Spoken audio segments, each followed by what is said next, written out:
analysis now from Victor Teo in Singapore. He's a political scientist and an Indo-Pacific affairs analyst. How do you see the current US-China relationship evolving after today's talks?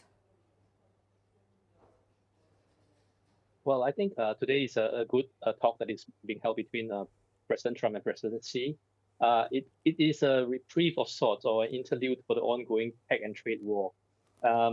I do not think that this is going to mean that it's the end of their confrontation. On the contrary, I think the confrontation between China and US would continue because this is actually a structural conflict that China is rising and Americans are trying to stay as the sole superpower or the hegemon in the international system.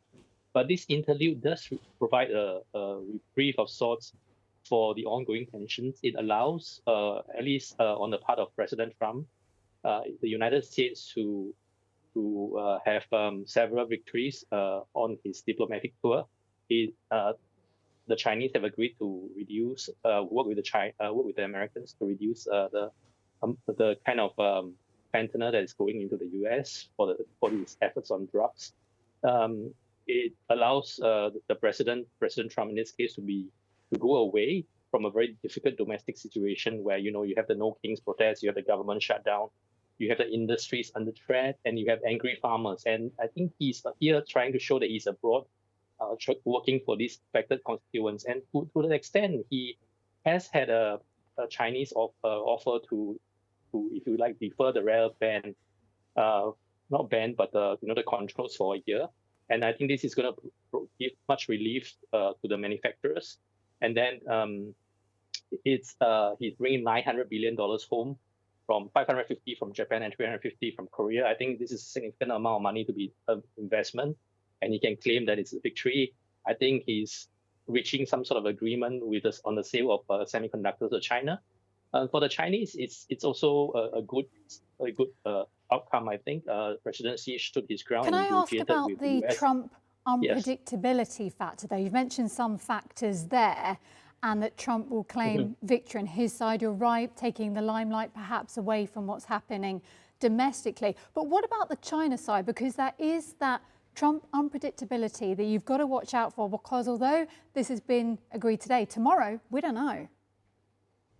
Yes, but I think, they have been dealing with President Trump not just for the past year that he's in power. They have been dealing with Donald Trump since he came to power in 2017. So his behavior is well known to the Chinese. I think they have some fundamental principles in terms of dealing with him. They want to hold the US president to his words. So they do try and give Trump the kind of respect that he wants. So they have agreed to buy a token amount of soybeans, 180,000 tons, but this is a fraction of what they import per year. They have agreed to work with Trump on the fentanyl issue. They also have agreed to work to try and resolve the Ukraine issue. And they have not discussed Taiwan. But personally, I think this issue is discussed, but not maybe way before the summit meeting. And I think they would like to keep the issue off the table so that it will not be politicized further.